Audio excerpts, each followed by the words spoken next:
konfrontasi Indonesia-Malaysia ialah sebuah konflik akibat daripada pembangkangan politik dan tentera Indonesia kepada pembentukan Malaysia atau penyatuan Persekutuan Tanah Melayu dengan tanah jajahan mahkota naungan British di Sabah dan Sarawak secara kolektif dikenali sebagai British Borneo, Malaysia Timur pada bulan September 1963. Penentangan ini telah dilakukan oleh Presiden Soekarno kerana cita-cita tingginya menentang penjajahan di Nusantara sebagai perang mengenai masa depan Tanah Melayu. Brunei, Sabah dan Sarawak dan menyalakan semula semangat anti penjajahan terhalang akibat daripada awalnya penubuhan Malaysia pada 16 September 1963. Persetujuan Manila antara Republik Filipina, Persekutuan Malaya dan Republik Indonesia pada 1961. Borneo dibahagikan kepada 4 pentadbiran. Kalimantan, sebuah negeri memiliki Indonesia yang terletak di selatan Kalimantan. Di utara merupakan Kerajaan Brunei dan 2 negeri di bawah pentadbiran British, Sarawak dan Borneo Utara British yang kemudiannya diberi nama sebagai Sabah. Sebagai bahagian daripada pengunduran diri pentadbirannya di Asia Tenggara, British cuba menggabungkan pentadbirannya di Kalimantan dengan semenanjung Tanah Melayu untuk membentuk Malaysia. Rancangan ini dibantah keras oleh Presiden Indonesia, Presiden Soekarno, sehingga memberi ancaman besar terhadap kemerdekaan Indonesia. Filipina juga membuat dakwaan atas Sabah dengan alasan negeri itu mempunyai hubungan sejarah dengan Filipina melalui Kesultanan Sulu. Di Brunei, pemberontakan Kalimantan Utara memberontak pada 18 Desember 1962. Mereka melakukan cubaan menculik Sultan Brunei dan merampas ladang minyak dan menjadikan orang Eropah sebagai tebusan. Sultan Brunei berjaya melepaskan diri dan Baginda meminta pertolongan dari British. Baginda mendapat bantuan ketenteraan British, Persekutuan Malaysia dan Gurkha dari Singapura.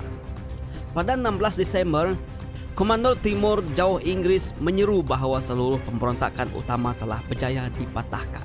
Dan pada 17 April 1963, pemimpin pemberontak ditangkap dan pemberontakan tersebut berakhir. Ganyang Malaysia, Filipina dan Indonesia secara rasminya bersetuju untuk menerima pembentukan Malaysia apabila majoriti di daerah yang menghadapi konflik membuat pilihan dalam satu pungutan suara yang dikelolakan oleh PBB ataupun Pertubuhan Bangsa-Bangsa Bersatu. Soekarno pada mulanya mengambil pendirian menyokong penubuhan Malaysia. Menteri Luar Indonesia yaitu Dr. Subandrio pernah mengucapkan selamat kepada usaha Persekutuan Tanah Melayu menubuhkan Malaysia. Namun, sikap Indonesia telah bertukar dan berusaha menentang keras penubuhan negara Malaysia daripada menjadi sebuah negara yang bebas. Presiden Soekarno ternyata mempunyai ego yang kuat sehingga sanggup menghina dan mengutuk Malaysia secara terus-menerus dalam sidang kemuncak yang diadakan di Manila. Selain daripada kritikan yang keras, beliau juga bertindak memutuskan hubungan politik, ekonomi dan sosial dengan Persekutuan Tanah Melayu. Semenjak demonstrasi anti-Indonesia di Kuala Lumpur berlaku, para penunjuk perasaan mengepung bangunan Duta Indonesia dan bertindak mengoyakkan gambar Soekarno dan membawa lambang negara Indonesia Garuda Pancasila di Soekarno yang berang. Akibat tindakan itu mengutuk perbuatan Tunku yang memijak-mijak lambang negara Indonesia dan beliau ingin membalas dendam dengan melancarkan gerakan yang terkenal dengan nama Ganyang Malaysia. Namun hal itu dinafikan oleh Tuanku. Malah beliau sendiri mempersoalkan tindakan segelintir penunjuk perasaan yang memijak-mijak lambang tersebut. Namun sehingga kini tiada bukti yang dapat mengukuhkan perbuatan tersebut. Sama ada perkara tersebut benar-benar dilakukan oleh Tuanku atau ada segelintir pihak yang cuba mengapi-apikan keadaan pada masa itu. Pada hari Ahad 20 Januari 1993, ketika suatu perhimpunan berlangsung, Menteri Luar Indonesia Dr. Subandrio telah mengumumkan konfrontasi terhadap Malaysia. Akibat daripada itu, Kepala Staf Strategik Angkatan Darat Indonesia, Jenderal Ahmad Yani telah menasihati Presiden Soekarno agar tidak terus melancarkan konfrontasi dengan Malaysia. Konfrontasi hanya menyebabkan tentera British dan Australia terlibat langsung berdepan dengan Tentera Nasional Indonesia. Presiden Soekarno menyifatkan nasihat itu hanya membelakangi arahannya. Sebaliknya, pengumuman Dr. Subandrio diangkat sebagai dasar subversi baru yang aktif dilaksanakan di Indonesia terhadap semua wilayah Malaysia.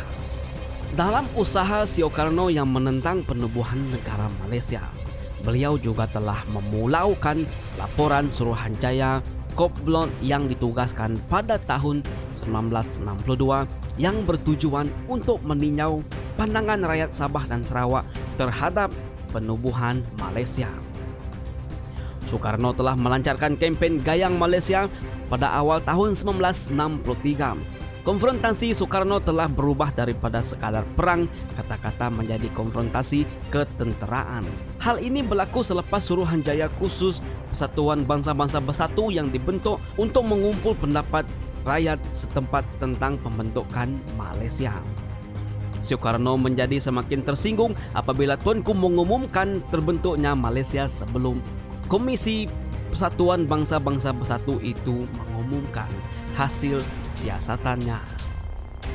Pada 12 April 1963, sukarelawan perang dan para gerila Indonesia mula bertindak menyelinap masuk ke dalam sempadan Malaysia. Ketika ini, penyelinapan dan pencerobohan masuk mula dengan menyerang balai polis Tebedu di Sarawak yang terletak kira-kira 5 km daripada sempadan Indonesia. Tugas penyelusupan diletakkan di bawah bahu Mayor Benny Mirdani. Namun begitu, serangan berjaya dipatahkan oleh Regimen Askar Melayu Diraja Malaysia dan Askar Gurkha. Pada 29 Desember 1963, gerila perang Indonesia telah melancar serangan mengejut ke pos tentera di Kalabakan, Tawau, Sabah. Serangan mengejut ini dilakukan ketika anggota tentera daripada Kompeni C Regimen ketiga Askar Melayu Diraja sedang bersiap-siap untuk solat Isya. Serangan ini telah ditentang oleh Askar Melayu Diraja Malaysia dan menyebabkan sukarelawan perang Indonesia berundur ke sempadan mereka. Pada 1964, gerila Indonesia mula menyerang wilayah di semenanjung Malaysia. Pada bulan Ogos, 16 ejen bersenjata Indonesia ditangkap di Johor. Aktiviti tentera Indonesia di sempadan meningkat. Sehubungan itu, kerajaan Malaysia mengerahkan Angkatan Tentera Malaysia termasuk Regimen Askar Melayu Diraja dan Regimen Askar Wataniah bersiap sedia untuk menangani ancaman ganas Indonesia. Tentera Laut Diraja Malaysia dikerahkan untuk mempertahankan perairan Malaysia. Keanggotaan pasukan tentera Malaysia hanya sedikit yang dikerah dan diletakkan di bahagian pos kawalan sempadan dan kawalan unit komando. Misi utama mereka adalah untuk mencegah pencerobohan gerila Indonesia ke Malaysia. Selain pasukan tentera, Kerajaan Persekutuan Malaysia turut menghantar sepasukan polis dari pelbagai cawangan untuk membantu pasukan tentera mempertahankan tanah air. Cawangan tugas am, sukarelawan, polis dan polis bantuan ditugaskan untuk mengawal dan membuat rondaan di kampung-kampung dan di kawasan bandar. Sekatan jalan raya dengan pihak ketenteraan dijalankan dengan ketat dan pemeriksaan ke atas orang-orang awam turut dijalankan bagi memastikan tiadanya ejen Indonesia yang menyusup masuk ke dalam bandar dan kampung-kampung dengan menyamar sebagai orang awam. Cawangan khas ditugaskan untuk membantu Kor Risik Diraja melakukan tugas risikan terhadap kegiatan dan aktiviti subversif yang dilakukan oleh tentera Indonesia. Manakala pasukan polis marin membantu tentera laut Diraja Malaysia melakukan tugas ronaan di perairan negara, serta pasukan polis hutan diatur gerakan bersama tentera darat memburu gerila Indonesia yang menyusup masuk ke dalam hutan. Pada 16 Ogos, sepasukan regimen Askar Melayu Diraja Malaysia berhadapan dengan 50 orang gerila Indonesia. Meskipun Filipina tidak turut serta dalam kempen tersebut, namun mereka memutuskan hubungan diplomatik dengan Malaysia. Persekutuan Malaysia ditubuhkan secara rasmi pada 16 September 1963. Brunei menolak gabungan dengan Malaysia dan Singapura keluar di kemudian harinya. Ketegangan berlaku di kedua belah pihak di Selat Melaka. 2 hari kemudian, para perusuh membakar kedutaan Britain di Jakarta. Beratus-ratus perusuh menyerbu kedutaan Singapura di Jakarta dan juga rumah diplomat Singapura di Malaysia. Agen Indonesia ditangkap dan wartawan media massa menyerang kedutaan Indonesia di Kuala Lumpur. Di sempadan Kalimantan telah berlakunya pertempuran di kawasan sempadan. Gerila Indonesia dan pasukan separa tenteranya cuba mencerobos Sarawak dan Sabah, tetapi gagal. Sebahagian daripada pihak yang terlibat konflik bersenjata dengan Indonesia ialah askar Britain dan Australia. Terutamanya sekali pasukan khas mereka yaitu Special Air Service dianggarkan seramai 2.000 komando Indonesia, Kopassu, dan 200 anggota SAS British, Australia, dan New Zealand terbunuh setelah pertempuran di hutan Kalimantan dengan Trooper James Condon daripada anggota 22 SAS British menjadi korban pertama dalam pertempuran tersebut. Pada 17 Ogos, pasukan payung terjun mendarat di pantai barat daya Johor dan cuba membentuk pasukan gerila. Pada 2 September 1964, pasukan payung terjun mendarat di Labis Johor. Pada 29 Oktober 1964 juga, 52 tentera mendarat Indonesia di Pontian di sempadan Johor, Malaka, tetapi ditangkap oleh pasukan regimen Askar Melayu Diraja dan New Zealand. Manakala yang selebihnya berjaya ditahan oleh pasukan polis hutan di Batu 20 Muar, Johor. Konfrontasi Indonesia terhadap Malaysia menjadi semakin tegang apabila Malaysia terpilih sebagai anggota tidak tetap Persatuan Bangsa-Bangsa Bersatu pada bulan Disember 1964. Sebagai protes kepada penyertaan Malaysia menjadi anggota PBB, Indonesia telah menarik diri daripada keanggotaan PBB pada Januari 1965. Sebagai tandingan Olimpik, Sio Karno turut menyelenggarakan Game of the New Emerging Forces yang diselenggarakan di Senayan, Jakarta pada 10 hingga 22 November 1963. Peserta olahraga ini disertai oleh 2.250 atlet dari 48 di negara Asia, Afrika, Eropah, dan Amerika Selatan, serta didatangi oleh 500 orang wartawan asing. Pada Januari 1965, Australia bersetuju untuk menghantar pasukan tenteranya ke Kalimantan setelah mendapat perintah daripada Malaysia. Tentera Australia menghantar 3 regimen Diraja Australia dan Special Air Service dianggarkan seramai 14.000 pasukan tentera British dan Commonwealth di Australia pada ketika itu. Secara rasminya, tentera British dan Australia tidak dapat melakukan serangan melalui sempadan Indonesia, tetapi unit seperti Special Air Service baik British maupun Australia menyusup masuk secara rahsia. Australia melakukan penyusupan ini pada 1966. Pada pertengahan 1965, Indonesia mula menggunakan pasukan resminya sebagai kesemua pasukan komando dan sukarelawan yang melakukan penyusupan di Malaysia gagal. Pada 28 Jun, mereka menyeberangi sempadan ke timur Pulau Sebatik berhampiran Tawau, Sabah dan cuba melakukan serangan dan sabotaj ke atas kem regimen askar Melayu diraja di Tawau. Namun cubaan itu gagal karena kem itu berhampiran dengan balai polis dan disedari oleh anggota polis di situ dan berjaya mematahkan cubaan itu. Akhir konfrontasi. Menjelang akhir 1965, Jenderal Soeharto memegang tampuk pemerintah Indonesia setelah berlakunya rampasan kuasa. Oleh kerana konflik di dalam negara, keinginan Indonesia untuk meneruskan konfrontasi dengan Malaysia berkurangan dan peperangan antara Malaysia dan Indonesia telah pun reda. Pada 28 Mei 1966, sebuah rundingan dilakukan di Bangkok. Kerajaan Malaysia dan Indonesia mengumumkan perdamaian setelah Soeharto menghantar Adam Malik sebagai wakil untuk berunding dengan Tunku Abdul Rahman.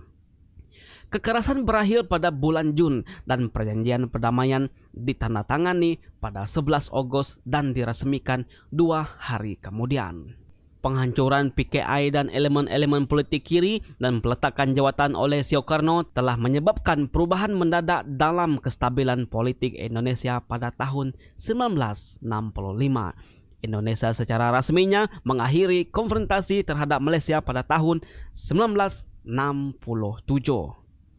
Akibat konfrontasi ini merupakan salah satu penyebab pendekatan Presiden Soekarno dengan Parti Komunis Indonesia, menjelaskan aktiviti ketenteraannya yang menggabungkan diri dalam gerakan G30S ataupun gerakan 1 Oktober, dan juga pada akhirnya menyebabkan PKI melakukan penculikan pemerintahan tertinggi tentera darat. Pembentukan Malaysia pada 16 September 1963 tidak disenangi oleh Indonesia dan Filipina, tetapi juga tidak diisytiharkan oleh Pakistan melalui Menteri Luar Pakistan. Malaysia tidak dijemput menghadiri sidang kemuncak Afris Asia 1963 di Algeria. Malahan, wakil Malaysia turut dihalangi menghadirinya. Rampasan kuasa Algeria 1965 dapat menjatuhkan Presiden Algeria Ahmad bin Bella. Sekiranya Jenderal Soeharto yang ditugaskan Soekarno menggerakkan tentera Indonesia rasmi menyerang Malaysia, peperangan terbuka pasti akan berlaku. Armada British berlabuh di Laut Cina Selatan lengkap dengan senjata nuklear dan bersiap-siap menyerang Jakarta jika perlu. Tentera Amerika pula sedang terlibat dalam Perang Vietnam, tidak mahu Indonesia jatuh ke tangan komunis. CIA memberi 50 juta rupiah, walkie-talkie dan ubat-ubatan kepada Adam Malik. Adam Malik bertemu buat pertama kali dengan Tunku Abdul Rahman sebelum solat Jumaat di Masjid Negara. Gerakan 30 September 1965 berlaku apabila komunis PKI pemimpin Lieutenant Syamsuri membunuh 7 panglima tentera, namun Jeneral Haris Nasution selaku Menteri Pertahanan Indonesia selamat. Soeharto muncul sebagai orang kuat tentera yang baru. Hubungan Malaysia-Indonesia semakin kerap dan akrab.